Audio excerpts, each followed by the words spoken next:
Amos Chapter 7. This is what the sovereign Lord showed me. He was preparing swarms of locusts after the king's share had been harvested, and just as the late crops were coming up. When they had stripped the land clean, I cried out, "Sovereign Lord, forgive! How can Jacob survive? He is so small." So the Lord relented. "This will not happen," the Lord said. This is what the sovereign Lord showed me. The sovereign Lord was calling for judgment by fire. It dried up the great deep and devoured the land. Then I cried out, "Sovereign Lord, I beg you, stop. How can Jacob survive? He is so small." So the Lord relented. "This will not happen either," the sovereign Lord said. This is what he showed me. The Lord was standing by a wall that had been built true to plumb, with a plumb line in his hand. And the Lord asked me, "What do you see, Amos?" "A plumb line," I replied.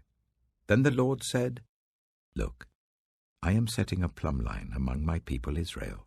I will spare them no longer. The high places of Isaac will be destroyed, and the sanctuaries of Israel will be ruined. With my sword I will rise against the house of Jeroboam." Then Amaziah, the priest of Bethel, sent a message to Jeroboam, king of Israel. "Amos is raising a conspiracy against you in the very heart of Israel. The land cannot bear all his words, for this is what Amos is saying. Jeroboam will die by the sword, and Israel will surely go into exile, away from their native land." Then Amaziah said to Amos, "Get out, you seer. Go back to the land of Judah. Earn your bread there and do your prophesying there. Don't prophesy any more of Bethel, because this is the king's sanctuary and the temple of the kingdom." Amos answered Amaziah, "I was neither a prophet nor the son of a prophet, but I was a shepherd, and I also took care of sycamore fig trees. But the Lord took me from tending the flock and said to me, 'Go, prophesy to my people Israel.' Now then, hear the word of the Lord. You say, 'Do not prophesy against Israel,' and stop preaching against the descendants of Isaac. Therefore this is what the Lord says. Your wife will become a prostitute in the city, and your sons and daughters will fall by the sword. Your land will be measured and divided up, and you yourself will die in a pagan country. And Israel will surely go into exile, away from their native land." Amos Chapter 8. This is what the sovereign Lord showed me. A basket of ripe fruit. "What do you see, Amos?" he asked. "A basket of ripe fruit," I answered. Then the Lord said to me, "The time is ripe for my people Israel. I will spare them no longer. In that day, declares the sovereign Lord, the songs in the temple will turn to wailing, many, many bodies flung everywhere. Silence. Hear this, you who trample the needy and do away with the poor of the land, saying, 'When will the new moon be over, that we may sell grain, and the Sabbath be ended, that we may market wheat?'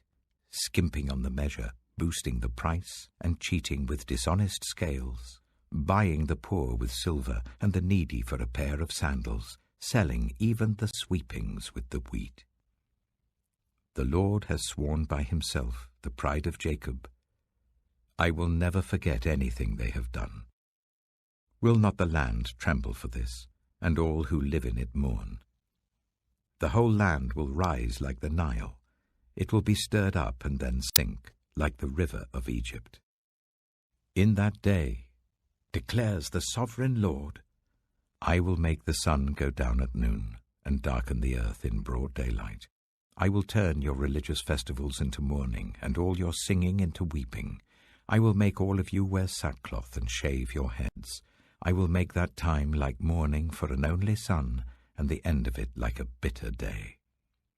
The days are coming, declares the sovereign Lord, when I will send a famine through the land, not a famine of food or a thirst for water, but a famine of hearing the words of the Lord. People will stagger from sea to sea and wander from north to east, searching for the word of the Lord, but they will not find it.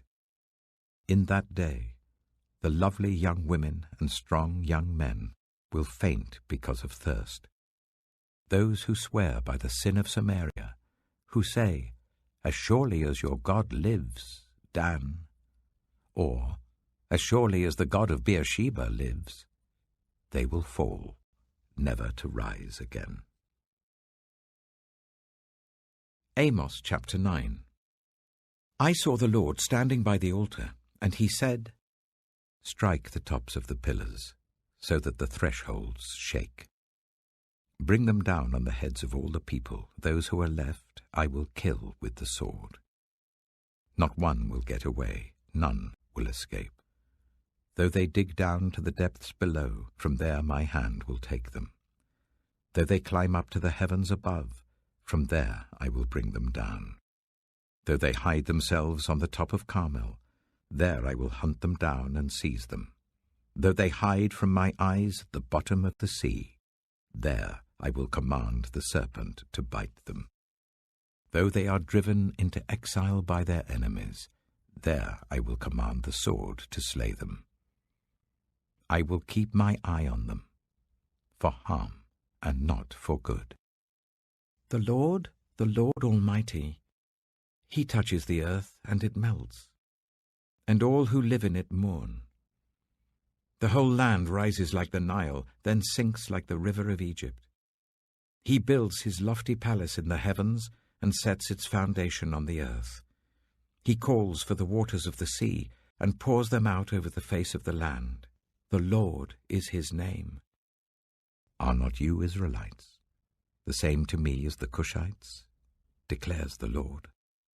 Did I not bring Israel up from Egypt, the Philistines from Caphtor, and the Arameans from Kir?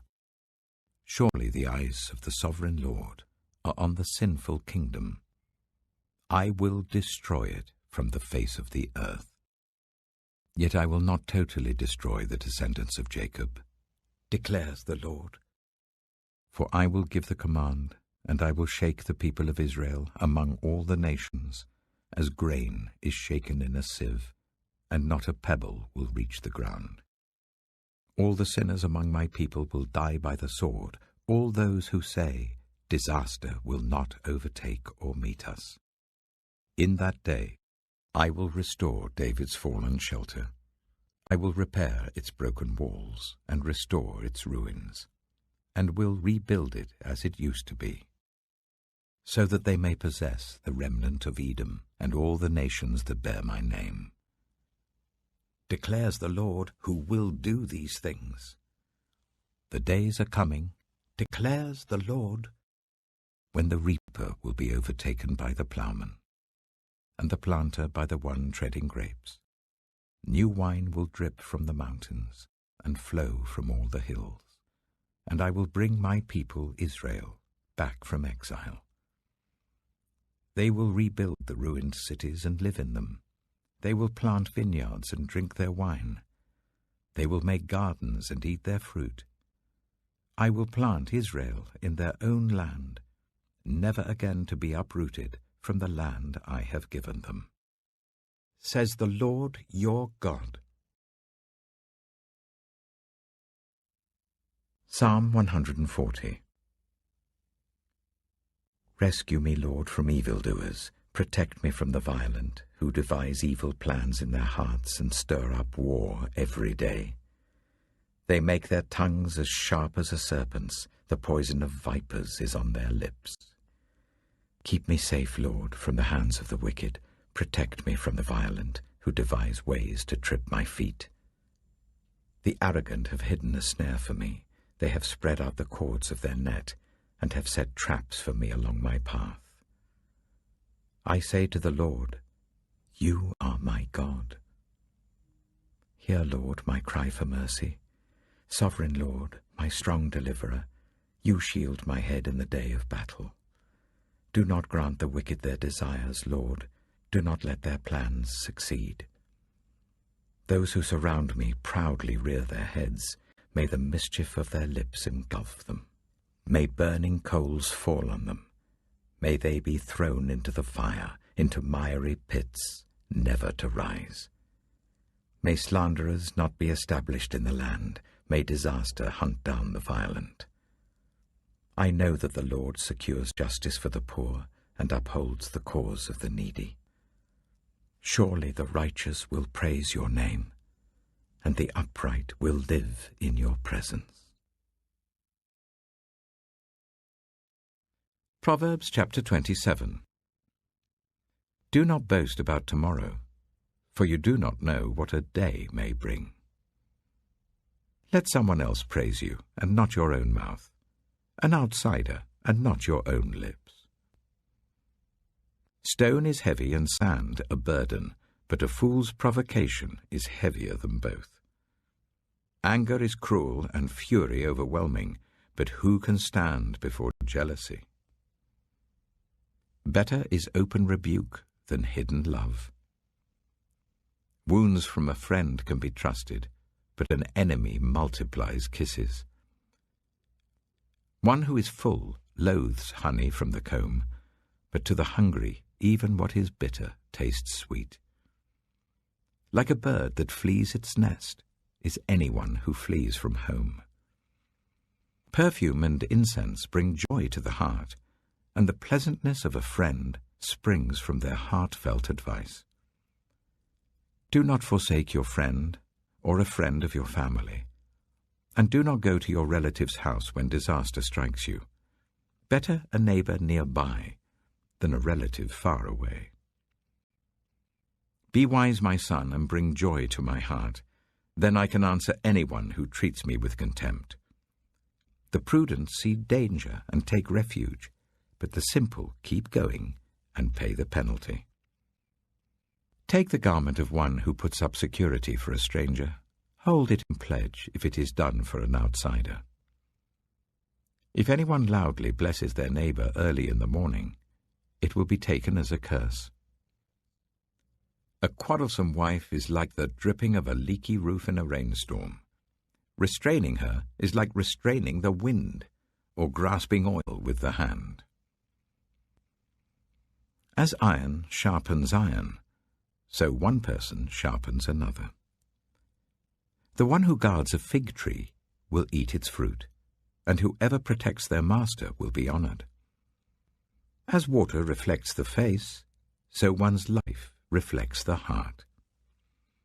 Death and destruction are never satisfied, and neither are human eyes.